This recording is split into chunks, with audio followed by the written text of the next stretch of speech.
लखन के शाही पकौड़े और हवा में उड़ती किस्मत। लखन की पकौड़े की दुकान स्टेशन पर सबसे पुरानी है। लखन कढ़ाई के पास खड़ा है। ए भाई, गरम पकौड़े, मिर्ची बड़े, जो खाए वो पछताए, जो ना खाए वो ललचाए। अरे ओ बाबूजी, हाथ पीछे रखिए, पकौड़ा है, कोई ताजमहल नहीं जो छू के देख रहे हैं। तभी एक यात्री सुरेंद्र दुकान पर आता है। लखन भाई, 20 रुपए के पकौड़े देना, और हाँ, थोड़ी मीठी चटनी अलग से दे देना। अरे सुरेंद्र बाबू, 20 रुपए में तो आजकल आलू का छिलका नहीं मिलता। तुमको पकौड़े भी चाहिए और अलग से चटनी भी। चटनी का 5 रुपए अलग लगेगा। हद करते हो लखन, बरसों से तुम्हारी दुकान से खा रहा हूँ, थोड़ी सी चटनी के लिए 5 रुपए। बाबूजी, टमाटर का भाव सुना है? लाल हो गया है गुस्से से। लेना है तो लो, वरना अगली ट्रेन का इंतजार करो। सुरेंद्र पैसे देता है, लेकिन चेहरे पर एक योजना का भाव है। वो अपने दोस्त महेश को इशारा करता है। सुरेंद्र और महेश लखन की दुकान के पास वाली बेंच पर बैठे हैं और जोर जोर से बातें कर रहे हैं। लखन कान लगाकर सुन रहा है। अरे सुरेंद्र, क्या सच में वो करोड़पति सेठ दीनानाथ इसी रूट से जा रहे हैं? हाँ भाई, पक्की खबर है। परसों दोपहर वाली सुपर एक्सप्रेस से गुजरेंगे। मैंने सुना है सेठ जी को शाही पकौड़ों का बड़ा शौक है। जो उन्हें गर्मा गर्म काजू किशमिश वाले पकौड़े खिला देता है, उसे वो पकौड़े के पैसे नहीं बल्कि सोने का सिक्का इनाम में देते हैं। लखन के कान खड़े हो जाते हैं। वो करची चलाना बंद कर देता है। ए सुरेंद्र बाबू, क्या बात कर रहे हो? कौन सा सेठ? कैसा सोना? अरे लखन भाई, तुम्हारे मतलब की बात नहीं है। वो मुंबई के बहुत बड़े सेठ हैं। उन्हें सादे आलू के पकौड़े नहीं पसंद, वो शाही खाना खाते हैं। परसों उनकी ट्रेन यहाँ 10 मिनट रुकेगी सिग्नल के लिए। पर तुम रहने दो, तुम तो चटनी के 5 रुपए मांगते हो। तुम काजू वाले पकौड़े कहाँ खिला पाओगे? अरे नहीं नहीं, तुम बताओ तो सही। काजू क्या, मैं तो बादाम भी डाल दूंगा। बस ये पक्का है ना कि वो इनाम मोटा देते हैं। अरे भाई, पिछली बार झांसी स्टेशन पर एक चाय वाले को उन्होंने अपनी सोने की घड़ी दे दी थी, सिर्फ इसलिए क्योंकि चाय में इलायची अच्छी थी।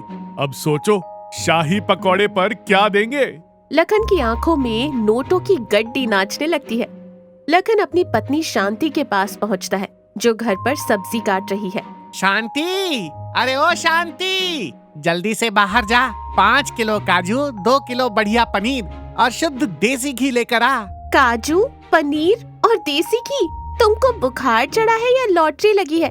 रोज तो सड़े हुए आलू लाने में भी तुम्हारी जान निकलती है। तुझे समझ नहीं आएगा, मेरी किस्मत खुलने वाली है। परसों स्टेशन पर लक्ष्मी जी साक्षात पकौड़ा खाने आ रही हैं। मतलब एक बहुत बड़े सेठ आ रहे हैं। अगर वो खुश हो गए तो हम माला माल हो जाएंगे। तू बस सामान ला, पैसे की चिंता मत कर। मैंने गल्ले से सारे पैसे निकाल लिए हैं। देख लो जी, ज्यादा लालच अच्छा नहीं होता। जो है उसी में खुश रहो। ये सेठ वेट के चक्कर में जो जमा पूंजी है वो भी चली जाएगी। तू चुप कर, तू बस मसाला तैयार कर। दोपहर का समय, लखन देसी घी में काजू पनीर के पकौड़े तल रहा है। लखन भाई, 10 रुपए के पकौड़े देना, भूख लगी है। चलो चलो आगे बढ़ो, आज रिटेल बिक्री बंद है। आज सिर्फ थोक का माल तैयार हो रहा है। अरे पर दुकान तो खुली है। बोला ना जाओ, आज ये कड़ाही सिर्फ सेठ दीनानाथ जी के लिए चढ़ी है। डिस्टर्ब मत करो। लखन ने कम से कम 20 किलो शाही पकौड़े तलकर थाली में सजा लिए हैं।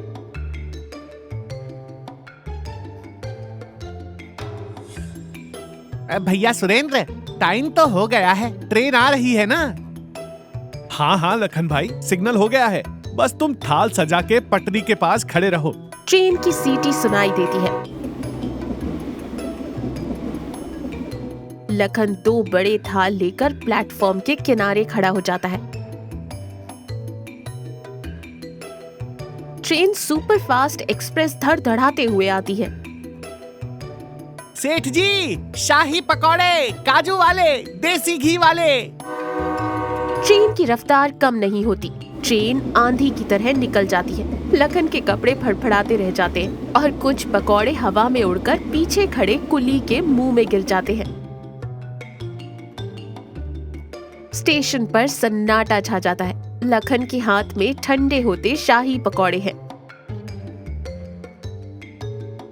अरे ये तो रुकी ही नहीं।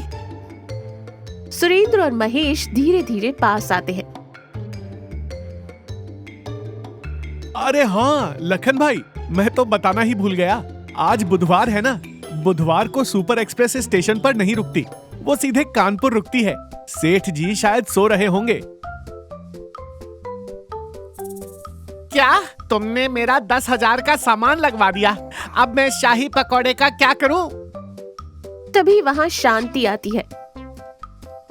कहा था ना मैंने, ज्यादा उड़ने की जरूरत नहीं है। अब खड़े क्या हो? ये जो पहाड़ बनाया है पकौड़ों का, इसे क्या घर ले जाकर अचार डालोगे इनका? खुशबू से आकर्षित होकर यात्री, कुली और भिखारी वहाँ जमा हो जाते हैं। लखन भाई, अब रोने से क्या फायदा? ये घी जम जाएगा तो पकौड़े पत्थर हो जाएंगे। पुण्य कमा लो, 20 रुपए के भाव में ही निकाल दो। कम से कम लागत तो निकल आएगी। आ जाओ भाई, शाही पकौड़े, काजू वाले, पनीर वाले, लुट गया माल। 20 रुपए, बस 20 रुपए। मेला लग जाता है वहाँ।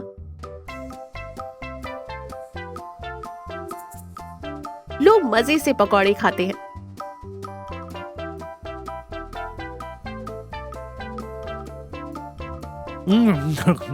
वाह लखन भाई, मान गए। दिल तो तुम्हारा राजाओं वाला है, भले ही शक्ल रोने वाली हो। कैसा लगा लखन? जब हम 5 रुपए की चटनी मांगते थे तो जान निकलती थी। आज पूरा स्टेशन तुम्हारे काजू चबा रहा है। याद रखना, ज्यादा लालच इंसान को कहीं का नहीं छोड़ता। तौबा भाई तौबा, आज के बाद पकौड़े में सिर्फ आलू और बेसन होगा। न कोई सेठ, न कोई काजू। जो ग्राहक सामने खड़ा है वही मेरा भगवान है। और चटनी? हाँ हाँ, ले लो, चटनी भी फ्री में ले लो। बस ये पकौड़े खत्म करवा दो। पूरा स्टेशन हंसी ठहाकों से गूंज उठता है।